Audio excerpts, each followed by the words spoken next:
My ex-wife cheated on me and left for her wealthy boss, and now she's pregnant. But now that I've inherited millions, she's asking me to play the role of the father and is pleading for another chance. Here's the backstory. My ex-wife, whom I'll refer to as Olivia, 32, and I, 35, divorced about 6 months ago, just a month after she was already pregnant. Olivia and I were together for 3 years and married for 1.5 years when she confessed to having an affair with her boss, Samuel, 42. She had been seeing him for a few months and had divorce papers ready because he was willing to marry her. The only reason she hadn't left sooner was doubt about his commitment. Once she received his assurance, she wasted no time in leaving me and our 1-year-old son to be with him. The divorce was fairly simple since I sought full custody and got it without resistance from her. She didn't contest anything else either, and I ended up with everything we had. It made sense. She had secured a wealthy future with Samuel. After the divorce, I didn't hear from her until recently, although mutual friends mentioned her pregnancy shortly after our split. I don't know how far along she is, and frankly, it doesn't matter to me. She's out of my life for good. The divorce hit me hard emotionally because, unlike her, I genuinely loved her and believed we shared something meaningful. Over our 3 years together, I noticed her materialistic tendencies, but I never thought they would jeopardize our relationship. I'm doing well as an oncologist, but Samuel's wealth far exceeds mine since he owns the company Olivia once worked for. Despite their closeness, I never felt threatened by him, trusting in Olivia's love for me.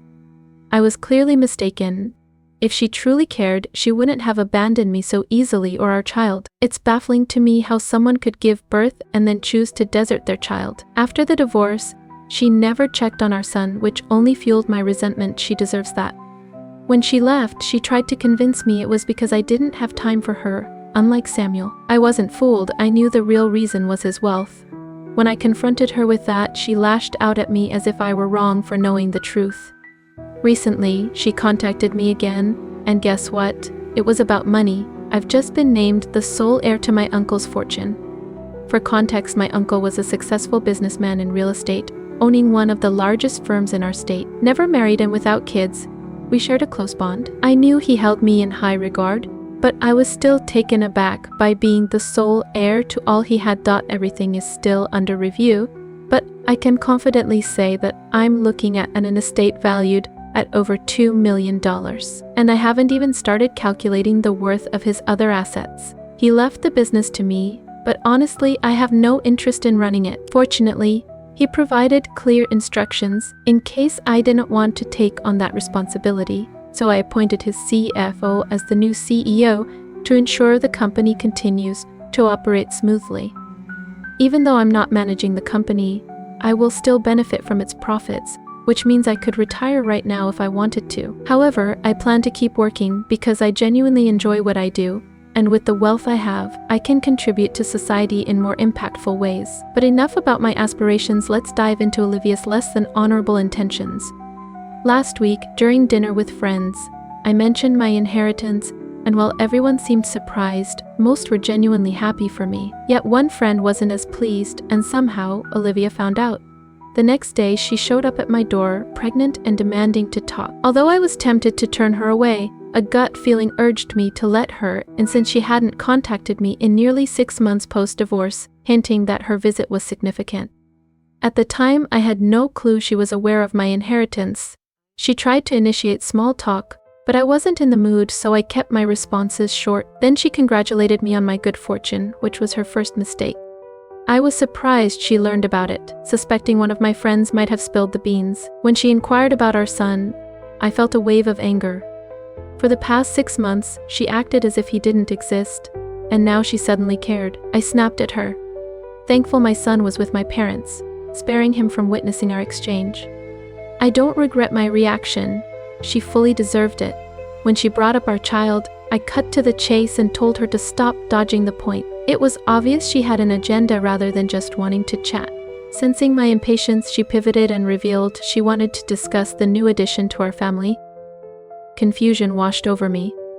I'd assumed she was pregnant by her boss, not by me, a thought she seemed confident about during our separation. I was too emotionally overwhelmed then to question anything. Regardless if the baby turned out to be mine, a paternity test post-birth would clarify things, and I'd address it then. For now, I thought it best for Samuel to handle the situation since I wanted to maintain my distance unless I found out the baby was mine. It may sound harsh, but that was the reality. And I doubted she would mind, given her belief that the child was Samuel's. I was taken aback when she referred to the baby as a new addition to our family, because I had no idea if that claim held any truth. I started by asking her if she was certain about the paternity. If the baby wasn't mine, I had no interest in continuing the conversation. Instead of picking up on that, she mentioned she hadn't done a paternity test yet, but would if I wanted. No matter who the father was, she insisted that, since we were still married when the baby was conceived, I had an equal claim to the child. We hadn't discussed this before, but with her due date just weeks away, she thought it was time we did. Then she hit me with a surprise. She wanted my name on the baby's birth certificate as the father. She believed it would be better for both her kids to share the same last name. I was completely taken aback. It took me a moment to process, but once I did, I couldn't help but decline.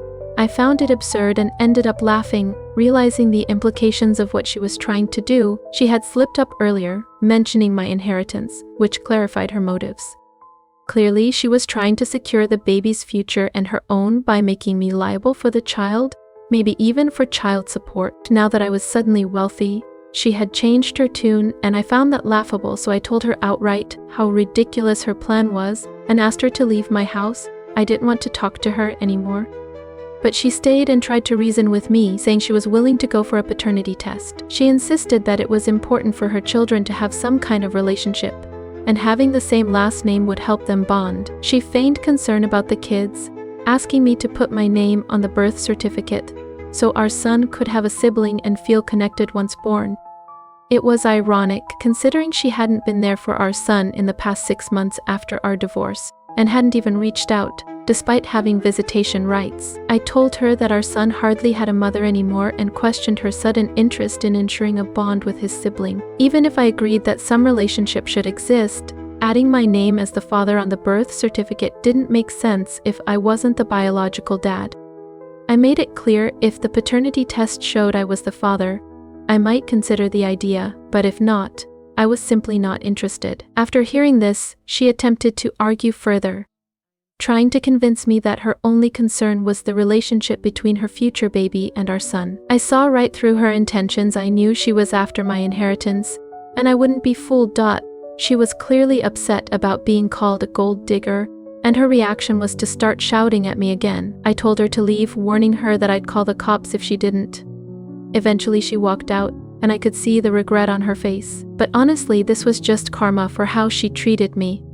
After she left, I was still reeling from her audacity to suggest I'd simply agree to be named as the father of the baby without question. If I were the father, I wouldn't have had any qualms.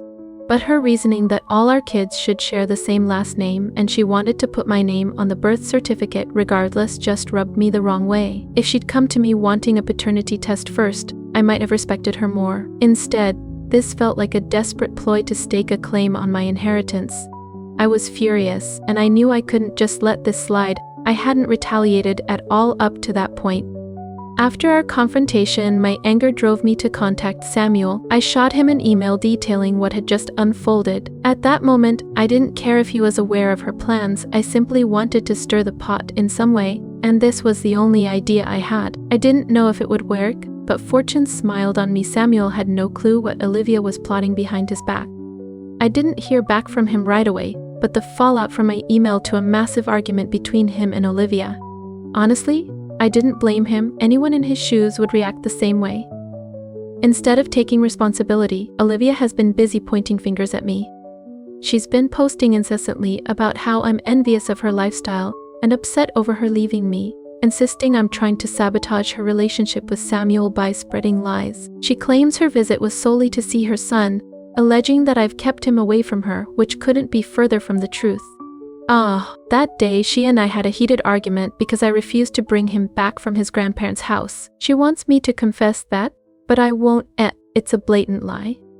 I've made every effort to avoid interacting with her, yet she continues to blabber about me incessantly. It's been exhausting. For a whole week she's posted about me daily. It's infuriating that she thinks she can just twist the narrative. Most of our friends know the truth, but there are still plenty in the comments supporting her, mainly folks who don't know me at all. At this point, I just need to deal with Olivia, because her antics are getting on my last nerve. I realize that she's trying to garner sympathy in hopes that Samuel will fix things with her and believe the lies she's been telling. However, when it comes at the expense of my reputation, even with people who don't know me, I find it unfair. I've been contemplating revealing the truth, but I'm aware that it could severely damage her reputation, which would likely lead Samuel to break up with her. They aren't even married yet, making it quite easy for him to walk away since they're just engaged. However, before I act, I want to ensure I'm making the right choice. So Wibda, should I post about how my ex-wife intended to name me as the father on the birth certificate? Update 1. I went for it. I posted the truth even before checking the comments here, because my instincts told me it was time to act. Afterward, I came to Reddit looking for validation, and I'm grateful that the majority agree that sharing my side was the right move. I had blocked her after our divorce, but unblocked her just so she could see this post. Most of our friends have rallied around me, and while I know I'd be okay either way, their support really means a lot. It's quite likely that this is infuriating her, as she hasn't received the sympathy she craved. From what I hear, she's had to move back in with her parents because Samuel no longer wants her living with him. It's been over a week since I emailed Samuel, and despite his lack of response, things seem to be unraveling for them. I'm glad to see this, especially since she left me and our son for someone else, purely for financial gain. Karma appears to be catching up to them, and I genuinely hope this serves as a wake-up call. Even if it doesn't, I'll still be thriving and happy without them. My son and I are even planning a vacation soon, because I really need a break. I've been pushing myself hard since the divorce, and with this closure finally in sight, I believe a well-deserved getaway will do wonders. When I return, I'll be ready to work even harder. The only mystery left is who spilled the beans to Olivia about my inheritance. I've asked several close friends if they've said anything, and all have denied it. It's frustrating because I hate the thought of betrayal from someone I trust, but that's just the way it goes. Anyway, I'm going to start planning that vacation with my son now. Update 2. Today, Olivia showed up at my door again, and thankfully my son was home. I told her to leave immediately since I was certain she wasn't there to see him, but rather to pick a fight. I didn't want my son witnessing that side of me, as Olivia tends to draw out my worst. She refused to leave, insisting she wanted to see her son and claiming her visitation rights. I couldn't really deny her that, so I reluctantly let her in to see him. I wasn't pleased, but I knew refusing could lead to legal issues. I've already discussed this with my lawyer to avoid such situations going forward. I'll clarify, my intention isn't to prevent her from seeing our son. I genuinely want him to have a healthy relationship with both parents. However, I can't allow her to come and go from his life at her whim. When she first left to live with Samuel, she didn't even say goodbye, and it was clear that he struggled with her absence in the weeks that followed. I don't want that to happen again, so I've consulted my lawyer about filing for supervised custody visits. This way, I can ensure that she doesn't just drift in and out whenever she pleases, as that isn't beneficial for our son. Initially, our son seemed a bit confused when he saw her, but he appeared happy afterward. She completely ignored me during her visit, but I noticed she started recording a series of videos towards the end. Before she left, I asked her not to post any of those videos online because I want to protect our son's privacy at such a young age. In response, she claimed she was keeping the videos for herself in case she missed him, which I thought was a bit of nonsense, but I chose not to engage in an argument because it wouldn't lead anywhere. In May, that sums up the visit, and while it felt odd, I can't really complain as she didn't technically do anything wrong.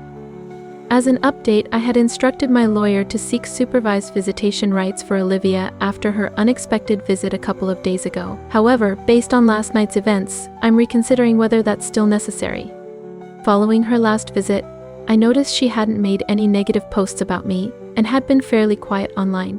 Although she did share a few posts against me after I shared my perspective, she quickly went silent. Then she appeared again just to see our son, which felt rather unusual. What transpired yesterday, though, was truly surprising. She showed up once more, this time with a lawyer, and presented me with signed paperwork indicating she was relinquishing custody of our son. She and her lawyer explained that they would file a petition to get this approved by family court, and she wanted to let me know ahead of time to avoid any shock. I couldn't help but ask her why she was making this decision, especially since she had visited just days earlier. Her answer was anything but straightforward. She stated that she believed it was in our son's best interest to have only one parent me because she would be too preoccupied caring for her future child. She remarked that interacting with our son made her realize he would be better off without her since he seemed detached from her, and she felt little connection when she was around him. Consequently, she wanted me to take full responsibility, assuring me that she wouldn't interfere in our lives anymore. I was left puzzled by her reasoning, and I couldn't help but feel a twinge of sympathy for our son. Hearing her say she felt no attachment to him was heartbreaking, and even though he's too young to understand, I know it would hurt him if he were aware of that sentiment. Still, I didn't try to change her mind. If she was resolved to not be a mother, I wouldn't force her to be one. And she was correct on one point. It would likely be better for our son to have just one parent, which I was committed to being. Before she left, I asked her if she had any information about the paternity of her child. She told me she wasn't planning to get a paternity test until after the baby was born, assuring me I had nothing to worry about in the meantime. She mentioned that if the baby turned out to be mine, we could work out an arrangement that suited us both. However, she requested I not reach out to her until then, and I respected that. It may seem callous, but honestly, I already have a lot on my plate without stressing over a child who might not even be mine. Update 4. After nearly 4 weeks of waiting, I finally heard back from Samuel. His message revealed quite a bit about Olivia and the whole situation. He opened with an apology for everything that had happened, but I won't delve into that. After the apology, he informed me that they had conducted a paternity test a couple of weeks prior, confirming the baby was not mine.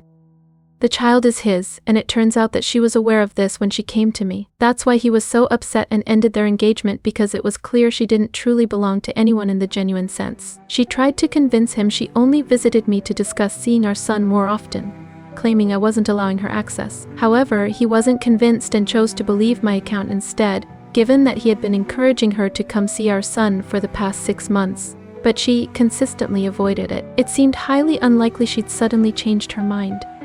As a result, he chose to end their engagement and asked her to leave. Even after her departure, she sent him videos of our son to prove she had visited him a few times, insisting she hadn't lied. But he wasn't naive. He saw right through her intentions. Now it all makes sense why she filmed those videos.